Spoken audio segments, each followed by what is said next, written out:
नमस्कार दर्शकों, तो एक बार फिर से स्वागत करती हूँ आपको इस यूट्यूब चैनल में। तो आज की इस वीडियो में आपके लिए लेके आ गई हूँ पितृदोष का निवारण। जी हाँ दोस्तों, अगर आपकी कुंडली में भी पितृदोष है और ये बात आप जानते हैं कि ये पितृदोष से आपके जीवन में बहुत सारी समस्याओं से आप जूझ रहे हैं और आप उन्नति और प्रगति की ओर नहीं बढ़ पा रहे हैं, तो आज की इस विशेष वीडियो में मैं आपको बताने वाली हूँ कि अगर आपकी कुंडली में भी पितृदोष है तो इन तीर्थों में करें पितृदोष का निवारण। जी हाँ दोस्तों, माना जाता है कि पितृपक्ष में अगर आप तीर्थों में जाके पितृदोष का निवारण करते हैं तो इससे आपको बहुत ही लाभ मिलता है। तो आइए आज इस बारे में संपूर्ण विस्तार से आपको जानकारी देती हूँ। वीडियो में अंत तक ज़रूर बने दोस्तों, आपसे विनती है वीडियो को स्किप बिल्कुल भी ना करें। अगर आप अंत तक बने रहते हैं तो सारी जानकारी आपको अच्छे से प्राप्त हो पाएगी। तो आइए बिना किसी देरी के वीडियो को स्टार्ट करते हैं।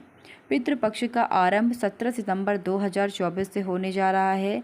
ऐसे में यदि आप पितरों का पिंडदान आदि करना चाहते हैं तो उसके लिए गया, नैमिषारण्य, बद्रीधाम, हरिद्वार, काशी, प्रयागराज, पुष्कर, त्र्यंबकेश्वर इत्यादि तीर्थ स्थल पितृकर्म एवं पितृदोष निवारण के लिए सर्वश्रेष्ठ पितृतीर्थ माने गए हैं।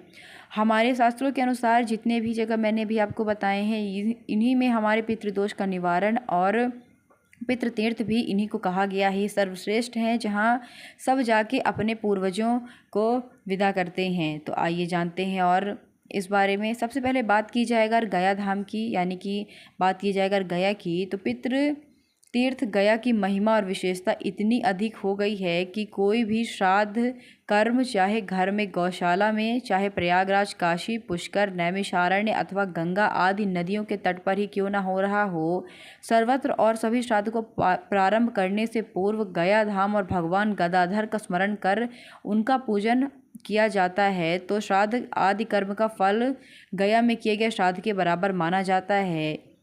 यानी कि गया की महिमा इतनी विशेषता बताई गई है कि कोई भी श्राद्ध कर्म चाहे गौशाला में, चाहे प्रयागराज, काशी, पुष्कर, नैमिषारण्य अथवा गंगा आदि नदियों के तट पर ही क्यों ना हो रहा हो, लेकिन अगर आप ये सब कुछ गया में करते हैं तो उसका फल उसी श्राद्ध आपको उतना ही मिलता है जितना कि आप इन अलग अलग तीर्थ स्थलों में जाकर करेंगे। उसी के साथ बात करते हैं अगले धाम की, जो है कि बद्रीधाम। बद्रीधाम में ब्रह्मा कपाल तीर्थ है। यहाँ यात्री पिंड दान करते हैं। मान्यताओं के अनुसार शंकर जी ने जब ब्रह्मा जी का 5वां मस्तिष्क काटा था तब वह उनके हाथ में चिपक गया था। जब समस्त तीर्थों में घूमते शंकर जी यहाँ आए तब वह हाथ में चिपका कपाल स्वतः छूट कर गिर पड़ा। इसलिए इस क्षेत्र में पिंडदान करने का विशेष महत्व है।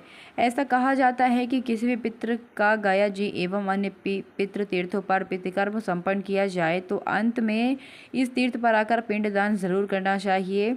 इस बद्री क्षेत्र के ब्रह्मा कपाल क्षेत्र में पिंडदान करने के बाद कहीं भी पिंडदान करना निषेध माना गया है। यानी कि इस बात का भी आपको विशेष ध्यान रखना है कि जब आप बद्री धाम में पिंडदान कर दें तो फिर इसके बाद आप कहीं भी पिंडदान नहीं कर सकते। यानी कि बद्री धाम में पिंडदान करने के बाद आप कहीं भी पिंडदान करना निषेध माना गया है हमारे शास्त्रों के अनुसार। पितरों की तृप्ति प्रदान करता है नैमिषारण्य। अगर बात की जाए नैमिषारण्य की, नैमिषारण्य भगवान शंकर को परमप्रिय तथा महापातकों को दूर करने वाला है। कूर्म पुराण में वर्णन अनुसार यहाँ की गई तपस्या, श्राद्ध, यज्ञ, अन्नदान आदि एक एक क्रिया श्राद्ध जन्मों के पापों का विनाश कर देती है। नैमिषारण्य तीर्थ अनेक धार्मिक कार्यों के लिए जाना जाता है जिसमें पितृपक्ष में इस तीर्थ का विशेष महत्व है। मान्यताओं के अनुसार नैमिषारण्य में पिंडदान करने की पितरों की क्षुधा भूख शांत हो जाती है। यानी कि इस जगह का विशेष महत्व यह है कि अगर आप यहाँ पिंडदान करते हैं तो यहाँ पितरों की भूख शांत होती है अगर आप यहाँ जो कुछ भी दान करते हैं। अगला तीर्थ धाम है प्रयागराज। अगर बात की जाए प्रयागराज तो विद्वानों के अनुसार गया जाने से पहले भी प्रयाग आना श्रेष्ठ फल माना जाता है। यानी कि अगर आप गया जा रहे हैं, अगर उससे पहले आप प्रयागराज जाते हैं तो वो भी श्रेष्ठ है।